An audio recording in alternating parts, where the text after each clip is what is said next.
कुछ बचा नहीं है मेरा इस घर में। आंटी जी ने जो तुम्हारे लिए जाल बुना था ना, उससे तो तुम बच के आ गई रीत।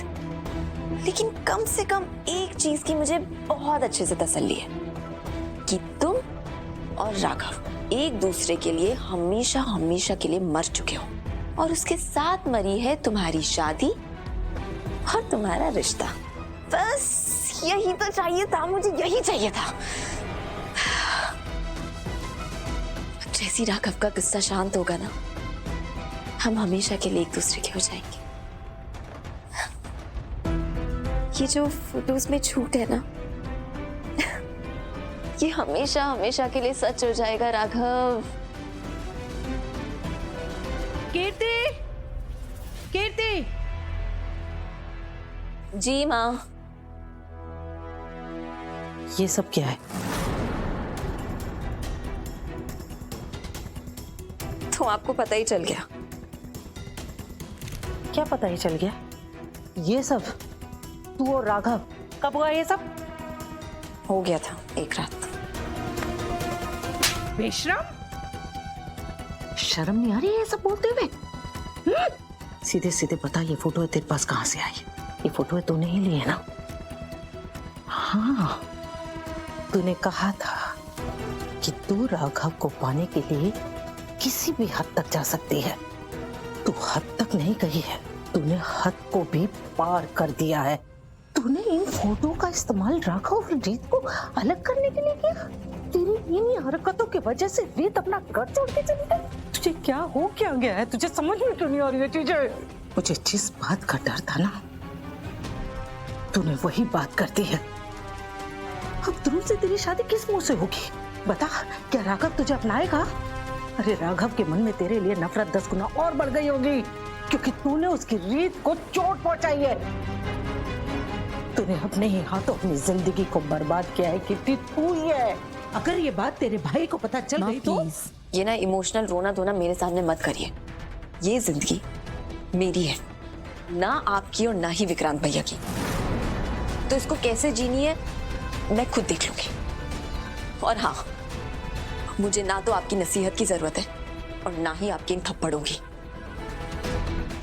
जेल में किस मुजरिम ने कितने जुर्म किए हैं ये तो मैं नहीं बता सकती। इस जेल में किस मुजरिम ने कितने जुर्म किए हैं तो मैं इतना तो समझ गई हूं कि तू मुझे सिर्फ कीचड़ धमकी दे रही है, डरा रही है मुझे, क्योंकि अपना मुंह बंद रखने के लिए तुझे बदले में कुछ चाहिए।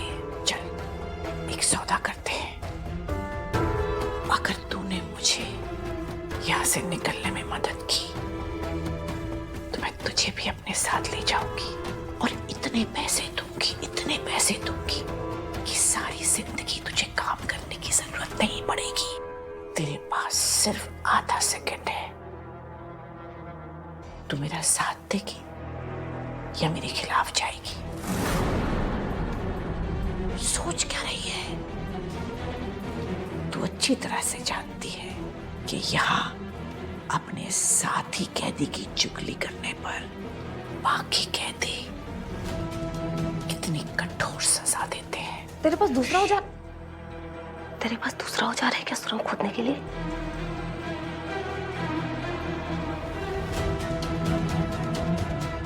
शाबाश। इसमें तेरी कोई गलती नहीं है। तू जिससे भी प्यार करता है ना, बहुत साफ मन से करता है, दिल से करता है। बस इसलिए लोग तेरा फायदा उठाते हैं। तीतू, आज सुबह तक ही मैं कितना खुश था, सब सही चल रहा था, और अब इन 2 पलों में सब बदल गया। सॉरी ध्रुव, ये सब मेरी वजह से हुआ है ना।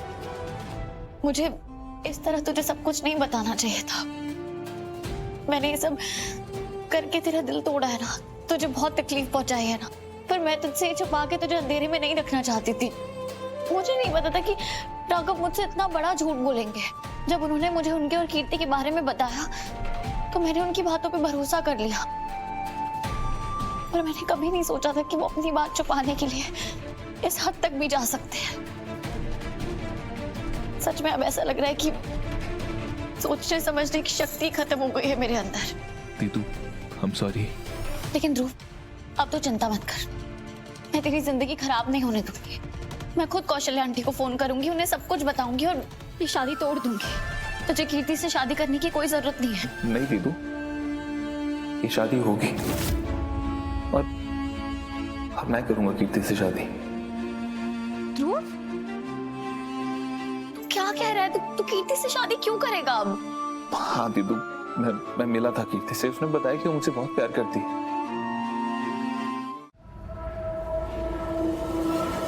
ये क्या है ये?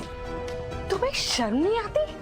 तुमने मेरी बेटी की जिंदगी बर्बाद कर दी है। मैंने तुम्हें एक शरीफ इंसान समझा था, लेकिन तुम एक नंबर के मक्कार हो। तुमने मेरी बेटी का फायदा उठाते ही उसे दूध में से मक्खी की तरह निकालकर बाहर फेंक दिया। मुझ पर कुछ भी इल्जाम लगाने से पहले जाकर अपनी बेटी से पूछिए, जिसने ये फोटोज क्लिक किए और इतने दिनों से मुझे ब्लैकमेल कर रही थी। अच्छा हुआ, शुक्र है भगवान का कि मेरी शादी नहीं हुई उससे, वरना उसके बाद उसका असली चेहरा दिखता तो क्या करता मैं। इतना भी शुक्र मत मनाओ राघव, क्योंकि शादी तो तुम्हें मेरी बेटी से करनी ही पड़ेगी।